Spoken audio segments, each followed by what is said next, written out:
प्रभु यीशु ख्रीस्त में मेरे प्यारे भाइयों और बहनों, यह कोई संयोग नहीं है कि आज फिर हम इस प्रार्थना सभा में उपस्थित हैं।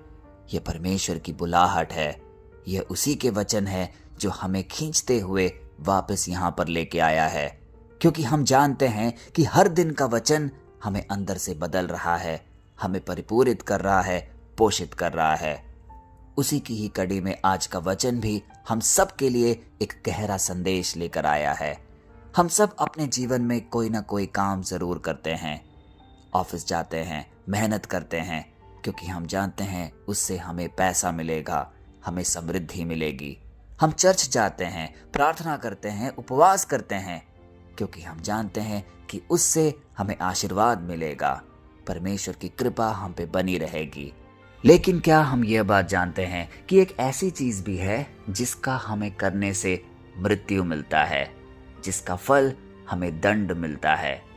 आइए उस बात को जाने, क्योंकि यह बहुत ही महत्वपूर्ण हो जाता है, खासकर इस 40 काल में, कि हम वह कार्य करने से हमेशा बचे, अपने जीवन को उससे दूर कर दे, ताकि हम मृत्यु के भोगी ना बने। आज का वचन जो हम अध्ययन करेंगे वो लिया गया है रोमियो की पुस्तक से, अध्याय 6 पद संख्या 23, और वह इस प्रकार है। क्योंकि पाप की मजदूरी मृत्यु है, परंतु परमेश्वर का वरदान हमारे प्रभु मसीह यीशु में अनंत जीवन है। प्यारे भाइयों और बहनों, यह वचन को हम दोबारा एक बार और अपने जहन में उतारने की कोशिश करते हैं। क्योंकि पाप की मजदूरी मृत्यु है, परंतु परमेश्वर का वरदान हमारे प्रभु मसीह यीशु में अनंत जीवन है। यह वचन रोमियो में लिखा गया है, क्योंकि प्रेरित पौलुस उस समय यह पत्र रोम की कलीसिया को लिख रहे हैं। वे उन्हें समझा रहे हैं कि तुम लोग बचे रहो पाप करने से, पुराने पापों में दोबारा जाने से, तभी तुम मृत्यु के भोगी नहीं बनोगे। अब जब वचन हमें यह कहता है पाप की मजदूरी, तो पहले हमें यह जानना जरूरी है कि यह मजदूरी क्यों लिखा गया है। मजदूरी आखिर क्या होती है? जो हम कमाते हैं, जब भी हम मेहनत करते हैं तो हमें कुछ फल मिलता है, उसी को हम मजदूरी कहते हैं। और जब वचन हमें कह रहा है कि पाप की मजदूरी, इसका मतलब पाप भी हमें मुफ्त में नहीं मिल रही है, हम उसको कमा रहे हैं। कैसे? गलत काम करके, बुरे वासनाओं में पड़कर, ईर्ष्या करके, क्रोध करके, और वह सारे काम करके जो कि परमेश्वर ने हमें उससे दूर रहने को कहा है। शुरुआत में हो सकता है यह सब छोटा लगे। जरा सोचिए, कई बार हम अपने जहन में लेकर आते होंगे, बस एक बार और सही, कोई देख नहीं रहा, सब तो करते हैं। लेकिन यही सारे क्षण हमारे जीवन में धीरे धीरे आदत बन जाती है, और फिर यह एक बंधन का रूप ले लेती है और हम पाप कर बैठते हैं। झूठ बोलते बोलते सच भारी लगने लगता है। सोचिए कितना बार हम यह सोचते हैं कि यह एक बार हम कर रहे हैं, अब फिर नहीं करेंगे, और उसी कड़ी में बार बार झूठ अपने आप को ही बोलने लगते हैं। लेकिन एक ऐसा दौर आता है कि हम इतने झूठे हो जाते हैं कि सच बोलना मुश्किल हो जाता है। गलत आदतें धीरे धीरे हमारे शरीर और आत्मा को कमजोर करती रहती है, कड़वाहट दिल को जला देती है, और उसी में हम हर दिन तड़पते हैं, क्योंकि ईर्ष्या हमारी शांति छीन लेती है। प्यारे भाइयों और बहनों, क्योंकि इन सब का अंत निश्चित है, और वह है मृत्यु। यह सिर्फ शारीरिक मृत्यु की बात नहीं कही जा रही है, यह एक आत्मिक मृत्यु है, क्योंकि हमने परमेश्वर से दूरी बना ली है। अंदर ही अंदर हम खालीपन को महसूस कर रहे हैं, और हमारी खुशी खत्म हो रही है। क्योंकि पाप शुरुआत में तो मिठास देती है, हमें बड़ा आसान लगती है, लेकिन अंत में कड़वाहट छोड़ जाती है, एक आदत बन जाती है। लेकिन इन सब के बीच परमेश्वर का वचन हमारे लिए एक नई आशा भी लेकर आया है, क्योंकि वचन यह भी हमसे आज कहता है कि परमेश्वर का वरदान हमारे प्रभु मसीह यीशु में हमें अनंत जीवन दे रहा है। इसका मतलब एक ऐसा वरदान जिसको हमने कमाया नहीं है, जिसके लिए हमने ज्यादा मेहनत नहीं की है, वह हमें दिया गया है। क्योंकि मजदूरी कमाई जाती है, वरदान दिया जाता है। हमने अनंत जीवन कमाया नहीं है, हम उसके योग्य भी नहीं होंगे, लेकिन फिर भी परमेश्वर ने हमें दिया है। इसी कड़ी में मेरे प्यारे भाई और बहनों, इस 40 काल का समय हमें यही याद दिला रहा है। हम पाप के कारण गिर गए थे, पर मसीह ने क्रूस पर हमारे लिए एक बड़ी कीमत चुकाई। हमारी मजदूरी मृत्यु थी, पर यीशु ने वही मृत्यु अपने ऊपर ले ली ताकि हमें जीवन मिले। अब हमें अपने जीवन को टटोलना है और यह सुनिश्चित करना है कि हम पाप की मजदूरी ना करें, क्योंकि जिस मृत्यु को हमारे प्रभु यीशु मसीह ने अपने ऊपर ले लिया है, यदि हम वही काम बार बार करेंगे तो हम बार बार अपने प्यारे मसीह यीशु को क्रूसित कर रहे हैं। यदि हम गौर से आज के वचन का अध्ययन करेंगे तो इसमें एक गहरी बात भी छुपी हुई है। जब पौलुस कह रहे हैं, आप या तो पाप के दास हैं या परमेश्वर के, बीच का रास्ता कहीं भी नहीं है।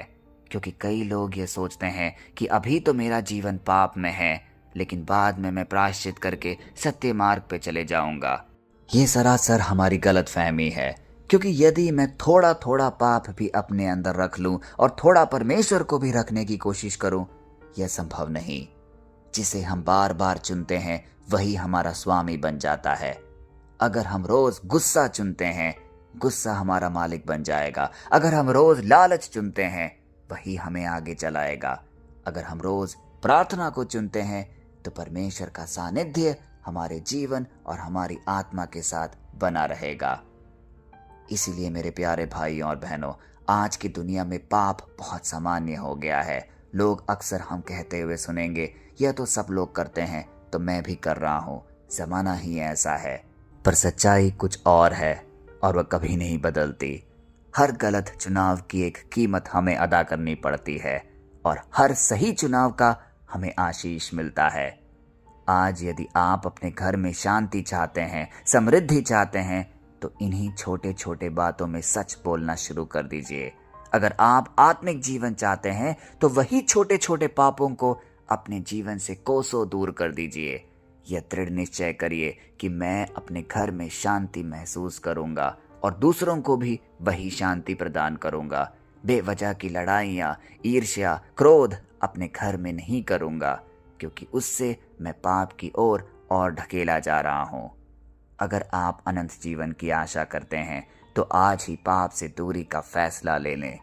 अनंत जीवन सिर्फ भविष्य की बात नहीं है, यह अभी से शुरू होती है। हमारे हर वह छोटे कर्म उसी बात को निर्धारित करती है। जब दिल में हमारी शांति होगी, जब आत्मा में भरोसा होगा, जब भीतर परमेश्वर का प्रेम झलकेगा, तभी हमें शांति मिलेगी। तो आइए आज के वचन के मर्म को हम अपने दिल में महसूस करके एक शक्तिशाली प्रार्थना, अपनी आंखें बंद करके अपने हृदय को परमेश्वर के साथ जोड़कर उन्हें ये समर्पित करें।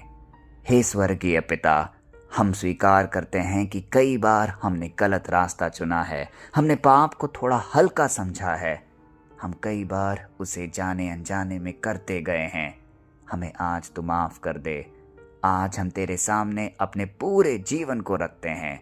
जो भी बंधन है उसे आज तोड़ डाल। जो भी अंधेरा है उसे अपना प्रकाश से भर दे। हमें एक नई शुरुआत करने का मौका प्रदान करें। हे प्रभु यीशु, तूने हमारे लिए क्रूस पर कीमत चुकाई, हमें अनंत जीवन का वरदान दिया। हमें शांति दे कि हम उस जीवन के योग्य चलें और पाप से कोसों दूर रहें। हर सुनने वाले को आज इस प्रार्थना सभा में अपने स्पर्श से आशीषित कर, उन्हें एक नई आशा प्रदान कर, उनके घरों में शांति प्रदान कर, उनके स्वभावों को बदल, ताकि वह आपके प्रेरिताई कार्य में हर दिन आगे बढ़ते चले। हम सबके दिलों में अपने पवित्र आत्मा का वास करा। ये सारी विनतियाँ, ये सारी प्रार्थनाएं हम आपके सामर्थी नाम पे करते हैं। आमीन। प्यारे भाई और बहनों, आज का वचन हमें दो रास्ते से अवगत करा रहा है। एक आसान जरूर लग सकता है, पर अंत में अंधेरा है। दूसरा कठिन है, पर अंत में अनंत जीवन है। आज हमें यह फैसला करना है कि हम अपने छोटे छोटे पाप में गिरते रहेंगे या हर दम के लिए एक फैसला करेंगे कि हम कभी पाप में नहीं उलझेंगे। पाप की मजदूरी मत कमाइए, परमेश्वर का वरदान स्वीकार कीजिए। यह 40 काल सिर्फ उपवास का समय ही नहीं है, यह हमारे दिल को बदलने का समय है। हर दिन का वचन जो हम इस प्रार्थना सभा में सुन रहे हैं, उसमें इतना सामर्थ्य है कि वो हमारे जीवन को बदल सकता है, लेकिन हमें यह पूर्ण विश्वास रखना होगा। आज से हर दिन खुद से पूछिए, मैं किस रास्ते पर चल रहा हूँ। याद रखिए, मृत्यु अंत नहीं है, मसीह में जीवन अनंत है। और जब आप उस जीवन को चुनते हैं तो आप सिर्फ अपना भविष्य ही नहीं बदलते, अपने पूरे परिवार, अपने समूह और अपनी पूरी दिशा को बदल देते हैं। यही है परमेश्वर की आज्ञा हम सब के लिए।